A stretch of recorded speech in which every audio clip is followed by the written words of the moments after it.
Dr. Cindy dari Departemen Psikiatri. Pada pagi ini kita topiknya adalah psikiatri geriatri. Minggu lalu psikiatri forensik, kali ini psikiatri geriatri.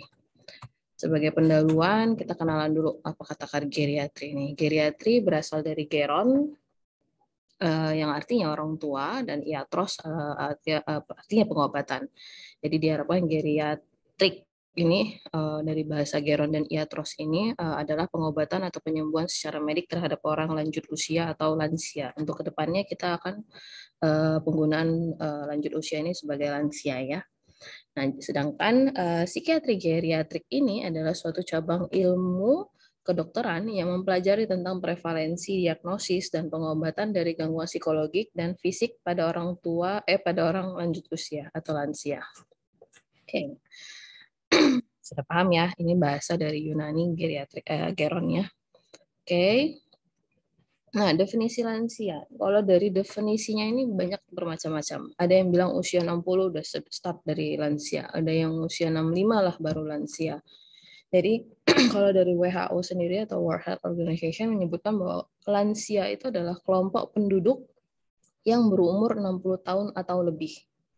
Sedangkan kalau kita di Indonesia, acuan kita di Undang-Undang Nomor 13 Tahun 1998, Bab 1 Ayat 1 Pasal 2, lansia adalah seseorang yang telah mencapai usia 60 tahun ke atas. Bisa ini termasuk ya pria wanita, tidak ada perbedaan antara jenis kelaminnya. Nah, kalau yang ini ada penjelasan terkait lansia. Jadi kalau dibilang ada young old, itu usianya dari range 65 sampai 74 tahun. Old itu 75 ke atas, sedangkan oldest old itu di atas 90 tahun. Oke. Nah, ini kalau populasi secara dunia, orang-orang yang berusia di atas 60 tahun pada tahun 2019 itu diperkirakan, bukan diperkirakan, memang sudah, itu mencapai 1 juta orang. Dan itu menyebabkan prediksian di tahun 2050, orang usia 60 tahun ini akan meningkat menjadi 2,1 juta. Jadi 80% ini juga berada di negara-negara berkembang, termasuk negara kita, Indonesia. Jadi pertambahan populasi berusia lanjut merupakan tantangan kesehatan dunia, itu menurut Healthy Aging. Jadi memang meningkat ya usia lansia ini jadinya. Nah, kenapa kita memerlukan geriatrik ini sebenarnya? Jadi kalau di bagian psikiatri itu perlu ada bagian geri karena diagnosis dan pengobatan dari gangguan mental pada mereka yang berada di usia lansia atau usia lanjut usia ini memerlukan pengawasan khusus. Kenapa? Ya karena adanya kemungkinan perbedaan dalam hal gejala yang ditampilkan sama si pasien yang lanjut usia, patogenesisnya, patofisiologiknya, dan mereka yang dibandingkan dari mereka yang gangguan mental umumnya dewasa muda. Nah, selain itu kita juga ada faktor-faktor komplikasi pada usia lanjut usia yang perlu kita pertimbangkan. Semakin tua, kemungkinan penyakit medik kroniknya pasti ada. Semakin tua, komorbidnya muncul bersamaan. Ya kan? Nah, karena komorbidnya banyak, penyakitnya banyak, pasti penggunaan obat pun bermacam-macam dan meningkatnya keadaan terpengaruh hal-hal ini bisa menyebabkan kerusakan dari fungsi kognitif pada mereka yang usianya lansia. Padahal sudah ada defisit pasti ya kalau semakin tua. Oke, gangguan mental pada lansia apa aja? Umum terjadi itu adalah gangguan depresif, gangguan kognitif, fobia, dan gangguan penggunaan alkohol. Lainnya mungkin bisa disebabkan ada kita jumpai mereka yang suicide atau gejala-gejala psikiatrik yang mungkin disebabkan dari obat-obatan. Tapi yang umum yang biasanya terjadi pada lansia itu paling tinggi itu biasanya di depresi. Oke. Nah, faktor-faktor predisposisi. Apa-apa aja yang menyebabkan terjadinya hal-hal ini pada mereka yang lansia. Satu, kehilangan peranan sosial. Maksudnya gimana? Ya maksudnya dulu dia secara sosial dia mungkin aktif, berperan, memiliki peranan lah gitu. Tapi semakin menurunnya usia mungkin tergantikan sama mereka yang lebih baru, dia jadinya tidak aktif lagi dalam hal tersebut, jadi tergeser.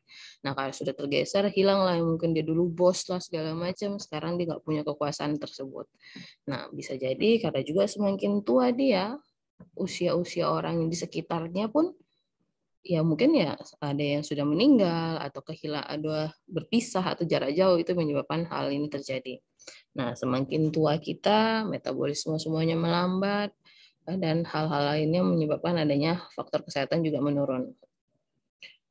Nah, isolasi yang meningkat ini dimaksudkan mereka yang dulunya aktif bisa pergi ke sana ke sini, sekarang mungkin karena dia semakin tua terbataslah semuanya itu. Dan karena mereka juga sudah bukan lagi orang yang menghasilkan pekerjaan, pasti dari segi ekonomi juga pasti ada penurunan, dan yang sudah pasti fungsi kognitif ini menurun pada mereka yang usia sudah lansia.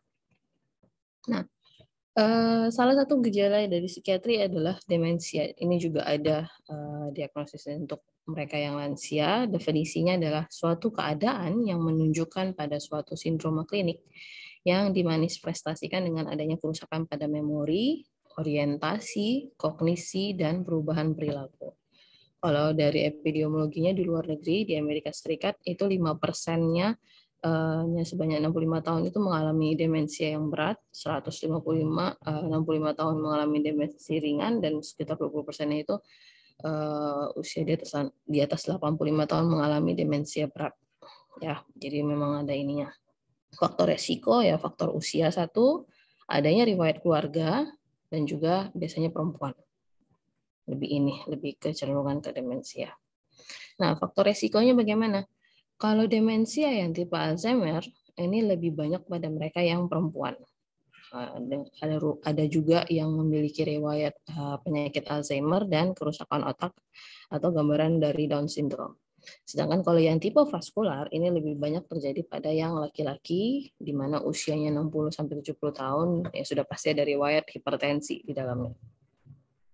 Etiologinya penyakit Alzheimer, ini memberikan kasus terbanyak menyebabkan terjadinya demensia itu sekitar 60-70%. Lalu yang kedua ada gangguan vaskular dan penyakit lainnya seperti Parkinson, infeksi, HIV, dan trauma kapitis lainnya.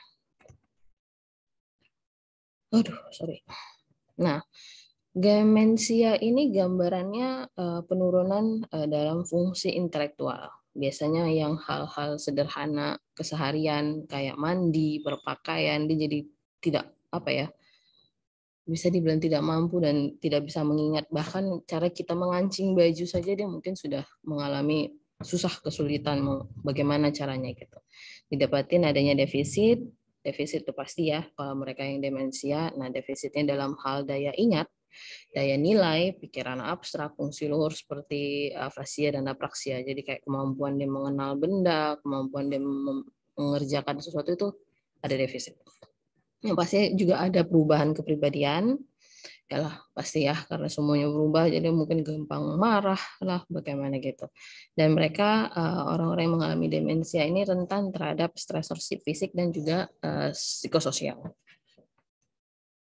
Untuk diagnosis banding delirium, skizofrenia, dan juga episode depresi berat dengan penata laksanaan biasanya kita lakukan perawatan medik, ya, dukungan emosional pada pasien dan keluarga, dan juga apabila diperlukan penggunaan obat-obatan pada mereka yang demensia. Lalu yang kedua, depresi. Ini dijumpai kurang lebih 15% dari dari orang lansia yang tinggal di rumah perawatan maupun yang tinggal di luar keluarga. Ya, kalau di luar negeri kan masih banyak ya mereka yang dititipkan di rumah seperti panti jompo gitu. Sedangkan kalau di Indonesia mungkin karena kita masih ada tata kram norma yang berlanjut bahwa anak mengurus orang tua gitu, jadi masih banyak kita untuk tinggal dengan keluarga. Lalu gejala umumnya ada penurunan energi, penurunan konsentrasi, gangguan tidur pasti. Ya, mereka gambaran kalau orang depresi yang orang lansia itu gambaran tidurnya terbangun lebih cepat dan sering terbangun. Jadi udah dia tidur tapi gampang terbangun, terus cepet lah bangunnya lebih awal lah, mungkin yang biasanya mungkin dia bangun jam 6 bisa dia bangun jam 3. Jadi pokoknya sudah ada gangguan tidur. Nafsu makan juga turun, penurunan berat badan lah pastinya ya, dan juga ada keluhan-keluhan somatik. Nah, pada tingkat yang berat, Itu bisa dijumpai gambaran hipokondriasis, harga diri yang drop, atau perasaan dia kayak merasa tidak berharga lagi, udah saya udah tua, nggak berharga lagi, nggak bisa ngasilin duit, nggak bisa bekerja, nggak bisa izin, semuanya ada di situ dia perasaan seperti itu. Dia akan menyalahkan diri dan bahkan ada ide untuk suicide atau bunuh diri. Lalu yang ketiga ya, ketiga ini ada skizofrenia. Skizofrenia ini biasanya pasti udah dari lanjutan dari sebelumnya, di mana umumnya pasti serangan pertamanya itu berada di fase dewasa muda. Umumnya yang pada mereka ini adalah yang residual, dengan pasti pemberian kita kalau sudah ada gambaran psikotik, pasti pemberian antipsikotik. Tapi tetap karena ini lansia, dosis yang kita berikan dengan dosis yang paling rendah. Oke. Lalu keempat, gangguan waham. Jenis gangguan waham ini yang paling umum itu pada mereka yang lansia adalah waham kejar. Dia merasa kayak dimata-matai, merasa kayak diikuti, merasa kayak makanan yang namanya orang tua kan pasti makanan disediain, dia ngerasa kayak aduh makanan saya diracun nih sama orang ini biasa cepat mati atau bagaimana, seperti itu pemikiran mereka. Jadi pasien juga terlihat kayak lebih ke agresif ya. Jadi orang pasti akan lebih susah merawat mereka yang mengalami ini di usia lansia. Pencetusnya bisa karena dia nggak cocok mungkin dari pasangan, karena sudah hidup panjang dengan pasangannya, di sini terlihat berbeda, ada faktor kehilangan pekerjaan, pasti kan karena mereka sudah lansia, pasti sudah pensiun, sudah nggak bekerja. Karena itu jadinya isolasi pada dirinya, lebih sering di rumah itu pasti lebih tinggi. Jadi dia susah berinteraksi lagi sama orang-orang di luar sana karena faktor lansia ini. Lalu lanjutannya adalah gangguan ansietas. Ini bisa berupa gambaran panik, dia bisa fobia, bisa obsesif kompulsif, bisa gangguan cemas menyeluruh, stres akut atau mungkin stres pasca trauma. Ini pun bisa muncul pada mereka yang mengalami pada mereka yang lansia. Bentar ya. Oke, yang lebih umum itu sih yang terjadi pada mereka yang ansietas pada orang lansia itu adalah gangguan fobik atau yang gangguan panik. Predisposisinya karena kelemahan dari ANS, Autonomic Nervous System, pada mereka yang lansia yang didasarkan pada adanya stresor yang mempengaruhi mereka. Oke. Nah, berikutnya ada gangguan simptom psikosomatik. Oke ya. Di sini dengan adanya gambaran fisik yang menyerupai penyakit medik biasanya. Jadi pada lansia keluhan-keluhan somatik itu umum ya. Mereka yang semakin tua pasti ngerasa wah sakit ini, sakit begitu, dan di atas 80% lansia mempunyai sedikitnya satu penyakit fisik kronis. Paling umum itu artritis atau gangguan di cerebrovaskular. Yang paling sering itu kan ada gangguan somatik, itu kan ada somatisasi dan hipokondriasis dan yang lainnya. Nah, yang paling umum terjadi pada mereka yang lansia itu lebih di hipokondriasis. Nah, ini gangguan penggunaan alkohol. Nggak semua ya. Nggak semua lansia itu pasti ada ini. Biasanya umumnya mereka yang punya gangguan penggunaan alkohol karena memang sudah ada riwayat penggunaan dari masa mudanya. Ya, kalau di akhir-akhir sih baru dia muncul itu ini sih tidak ini, tapi yang sudah ada di awal dia punya penggunaan zat pasti akan berkelanjutan berkembangnya menjadi gangguan penggunaan alkohol. Dan sudah pasti mereka yang alkoholik atau yang kuat ya, di sini pasti sudah ada masalah penyakit berat ke hatinya atau gambaran yang lain. Tanda-tanda bervariasi bisa berubah, bisa dia jadi orang dengan penggunaan ini, mereka jadi kayak mudah terjatuh, hygiene-nya pasti lebih buruk, dan pasti malnutrisi karena pasti mereka lebih cenderung menggunakan minumannya saja daripada memasukkan asupan yang lainnya seperti makanan dan lainnya. Gangguan tidur, paling umum ini karena semakin tua pasti pola tidur tidak akan sebagus kita yang mungkin usianya lebih muda. Oke, jadi pola gangguan tidur ini tidurnya terganggu, dia merasa ngantuk siang hari. Pasti kita nengok ya kakek-kakek kalau film-film di luar negeri sana kan siang pasti bawaannya tertidur. Nah pas sudah tidur siang, malamnya pula dia jadi nggak bisa tidur gitu kan, karena Dan dia pun pasti yang tipe-tipe tidur yang tidur kita hanya panggil sendiri pun dia bisa terbangun gitu. Dan paling umum yang seperti yang di depresi tadi, bangunnya terlalu pagi kalau mereka yang di lansia. Oke, nah perubahan dari fungsi tidur di remnya, pemendekan durasi yang kita kan kalau orang yang masih usia muda masih tidur panjang ya, masih ya, semakin tua jam tidurnya pasti akan lebih singkat gitu. Oke, perubahan pada tidur non-remnya, adanya penurunan dari amplitudo gelombang delta tahap 3 dan 4 dengan adanya peningkatan durasi dari tahap 1 dan 2-nya. Oke. Nah, ini etiologi gangguan tidur macam ya. Kalau semakin tua bisa aja masalah pernafasan. Terus atau misalnya dia nggak bisa tidur gara-gara masalah pencernaan yang disebabkan dari obat-obatan. Sudah pasti ada, terus juga ada insomnia primer. Nah, ini sleep apnea, gangguan pernafasan ya. Adanya sakit yang menyebabkan rasa nyeri yang hebat sehingga dia jadi sulit tidur, dan juga biasanya orang-orang yang tua ini kan pasti ada masalah jantung dan segala macam, dia juga akan mengeluhkan rasa panas di jantungnya. Gambaran seperti itu biasanya yang terjadi. Oke, baca. Oke.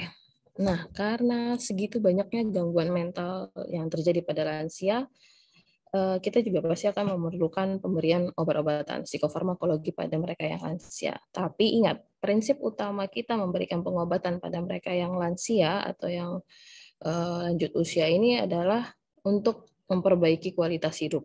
Ya kan? Mereka sudah semakin tua. Jadi kita jangan menurunkan kualitas hidup karena semakin turun kualitas hidup akan memperburuk segalanya.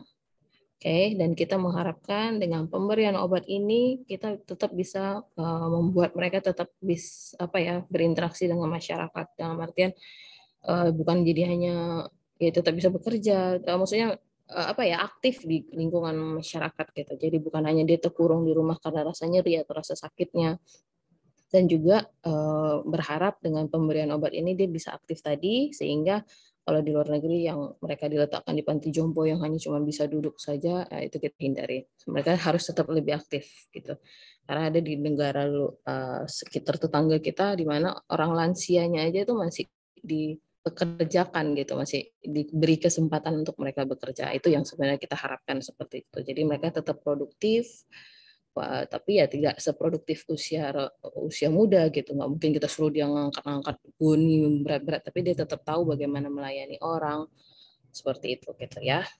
Pekerjaan yang sederhana sebenarnya.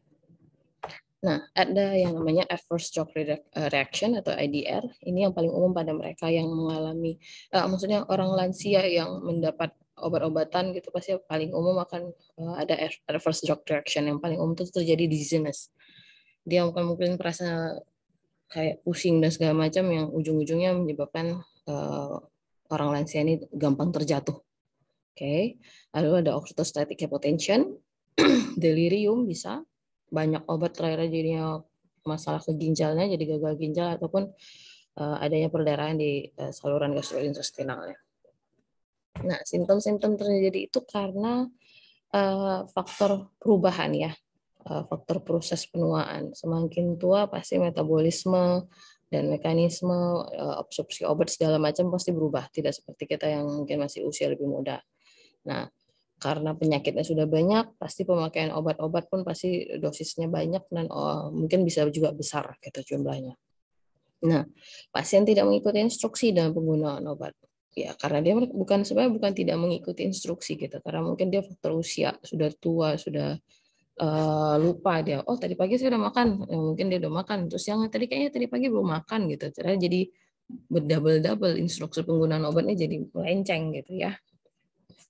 Karena dari penyakit banyak, obat pun terlalu banyak, dan sensitivitas pasien pun terhadap obat pasti lebih sensitif pada mereka yang usia lansia.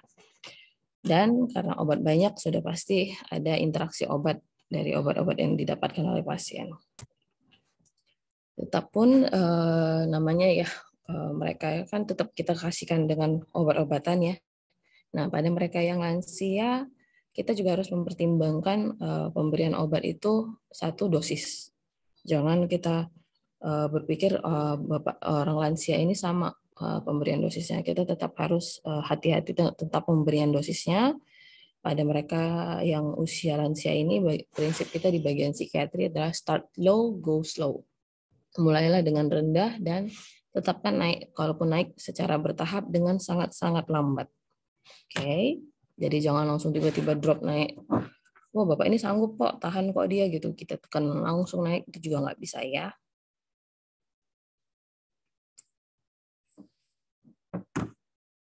Bentar ya. Oke. Berikutnya, kalau misalnya ada pasien-pasien di psikiatri itu memerlukan obatan, tetapi kita masih mempertimbangkan untuk pemberian secara lain, kita biasanya bisa memberikan dengan terapi lain. Pilihannya dengan psikoterapi. Nah, ini macam-macam terapi yang bisa kita berikan sama mereka yang usia lanjut usia untuk mengatasi masalah-masalah gangguan mental, terapi keluarga, CBT, ya, terapi kelompok itu bisa kita berikan sama mereka untuk sebagai pertimbangan pemberian obat secara farmakoterapi, kita bisa memberikan dengan terapi yang seperti ini kepada mereka yang usia lanjut usia. Oke, sekian untuk yang bagian psikogeriatri. Intinya kalian harus tahu untuk diagnosis yang umum itu pasti depresi, dan penanganan pengobatan kita biasanya ngajurin dengan pemberian obat yang start low, go slow. Oke.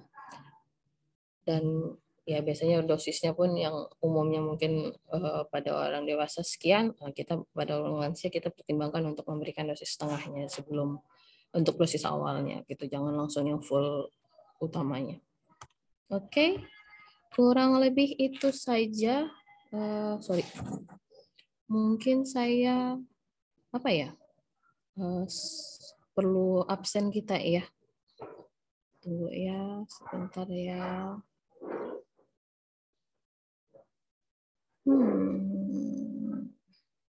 Untuk absen saya izin untuk foto semua.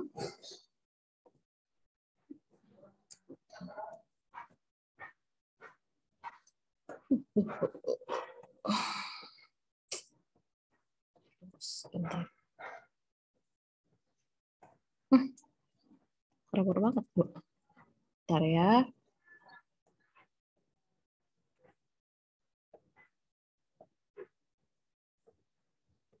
Oke. Sebentar. Oke. Saya minta 3 kali foto deh kayaknya nih. Oke, sebentar ya. 1, 2, 3. Bentar.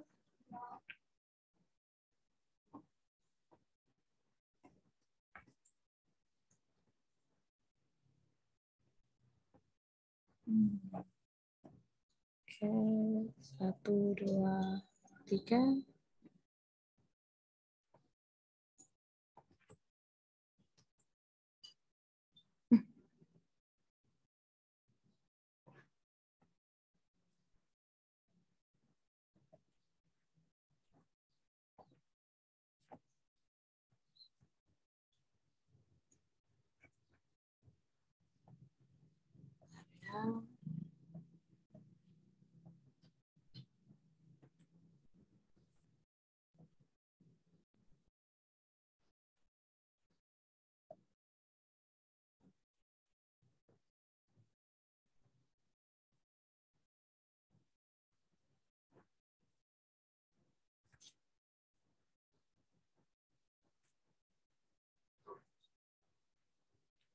Mungkin Hasian juga boleh bantu ini ya. Mana tahu ada yang terskip sama saya, kamu bantu untuk screenshot layarnya, Dok. yang mana tahu saya ada yang terskip saya, nanti kalau saya minta Mbak foto juga dari kamu juga ya. Boleh dikirim ya. Baik. Oke, kira-kira ada yang mau ditanya dari topik psikiatri geriatri pada pagi hari ini? Kalau tidak ada, akan kita akhiri pada pagi hari ini. Ada yang mau ditanyakan? Nanti kirim sama saya ya hasilnya. Ya, Dok. Oke. Nggak ada kira-kira? Kalau ada yang mau ditanya boleh langsung berinteraksi, tapi kalau tidak ada, saya tutup.